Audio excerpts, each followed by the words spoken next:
Hi Virgo, welcome back to Wandering Magic. These are going to be your February 2026 messages, and it's going to be for Virgo, Sun, Moon, and Rising. All right, so let's start off with our Kipper. We have Judication, and we have Lovers. So this month is a lot of conversations are happening. They're happening around, it feels like, your future. There's an aspect of this, of your future, that is uncertain for whatever reason. And you are having open conversations and open discussions with individuals. So what does that look like? It could be counselors at a school or a program that you want to attend. It could also be, let's say that your future, you're looking for an apartment or something along those lines. So there's discussions around an aspect or aspects of your future. What does it look like? How are you going to get there? How can you hit a home run is what I'm getting. For some of you, this could also be the future of, it feels like your home life, but there also are people in the home. So I don't know if that means like, and again, everyone's going to be different. So take what fits, but essentially it's either you are living with other people and you're going to be on your own, or you're on your own and you're going to be living with other people. But I will say it does feel like you're going more into a solo feat. There is some kind of, like I said, this feels like a coming together of something. It feels like more than one person. Doesn't have to be, but it feels like conversations happening. So in other words, if you're feeling stuck with something, if you're not sure what direction to go, if you're not sure what to do, this is going outside of yourself and actually phoning a friend, consulting someone that you are comfortable speaking with to figure out and help you figure out the next step forward, because it feels like a bit of a transition. You have Fork in the Road as your card, which is card 13, which 1 + 3 is 4. 4 talks about the foundation. It also talks about stability and home and your home life, which is probably also why I'm tuning into, like, it feels like a home situation. Traveling, where are you going to stay when you travel?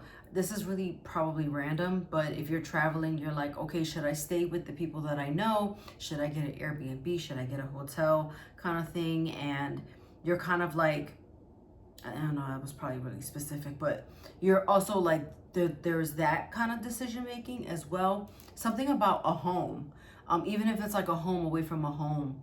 I just also got a vacation home for some of you. Kind of like, you're stationary in this location, but you're always in that location. So like, what can you do to kind of be in two places at once, if that makes sense? Something along those lines though.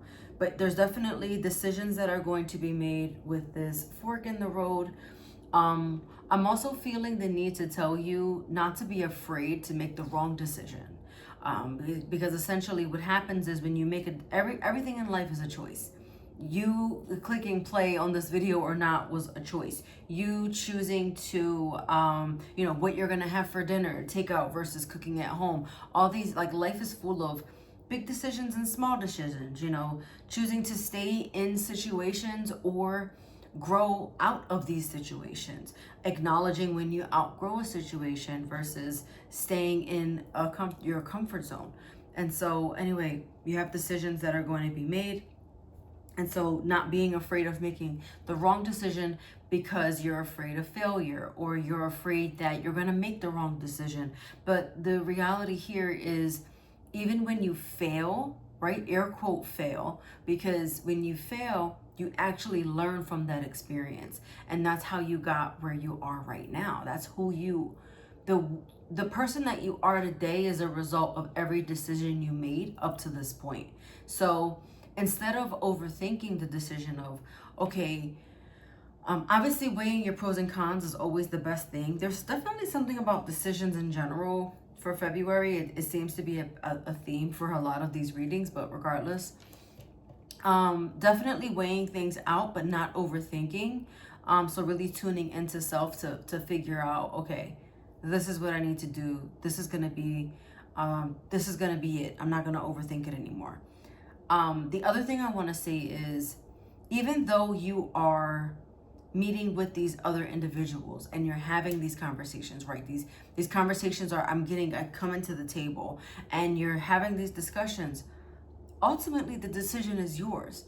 And so what you want to do is, when you get to this fork in the road, you want to really say, okay, it doesn't have words on the arrows, but it's like, okay, I could turn back, right? So someone could be telling you, turn back, but you're like, no, I kind of want to see what's in that direction. And someone's like, no, like, don't go that way, go this way.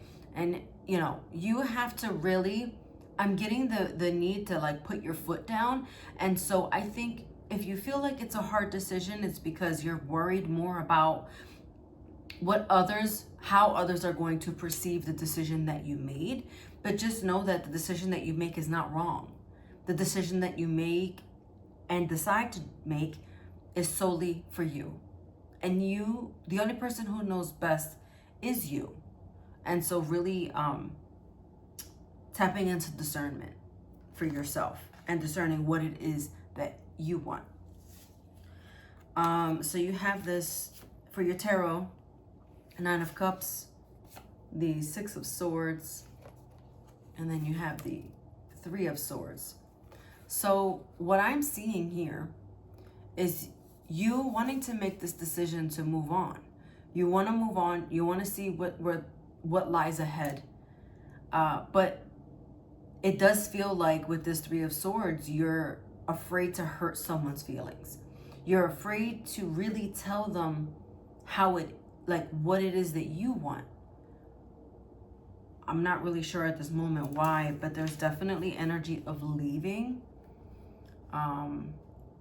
This home message is really driving, because 8 of Cups is like, I'm done. Like, I'm done compromising. I'm done trying to fix this. I'm done trying to defend myself. I'm not really getting frustration. I kind of feel that, take it how it resonates, but it does feel like more like you're afraid to hurt someone's feelings more than someone else hurting your feelings. But I think also too, this decision, it feels a little scary because it feels foreign. And maybe I was getting, if you're not traveling, maybe that's why I was getting this feeling of travel. It's like, because you feel that you'll be journeying alone, probably for the first time ever, or the first time in a long time. You're stepping out of like a home full of people, for example, to then be on your own. And it's like, what lies in that silence? And I think you're afraid of the silence. But whatever is coming to you is definitely, I feel like it's been trying to make its way with this Knight of Cups. Someone or the universe has been trying to push you in that direction to say, you're not as inexperienced as you think. You really are in a position to be okay on your own. It does, I don't know. I want to say it seems like you're ready, but I think that the hesitation that I'm getting from this is you yourself are questioning whether or not you're ready. So just know that you wouldn't be asked to do certain things subconsciously, right? If you weren't ready. You'd never be put in a situation where you're not ready to just like take this leap. There's like so many opportunities, like the word opportunities keeps coming to me also. There's so many like opportunities out there, and I feel like this is your sign to really broaden your horizons and see what else is trying to make its way into your life, and see what else is trying to say, you know, you've experienced that already. So why don't you step out of your comfort zone and do this instead? And you really need to believe that you're going to be okay, because guess what? You will. Your oracle advice is Sagittarius, which talks about, look at this, adventure, emotional strength, healing. So yeah, healing with this Eight of Cups, kind of coming from a place where maybe you didn't even realize it was a bit emotionally draining for whatever reason that may be, but also a place where maybe the memories are a bit heavy and kind of leave you in a space of overthinking. I would say the conversation, it is happening, and I'm thinking by spring, things are going to be more clear, I want to say. So the winter time, it's like you're gathering all of your acorns, so that you can then move forward and take this next step. And so not the right time for me. This is like, don't move before the end of winter. So maybe by the end of the month, mid-March-ish, warmer months, okay? Watch your sun, moon, and rising for any additional messages, and I'll see you next time. Bye.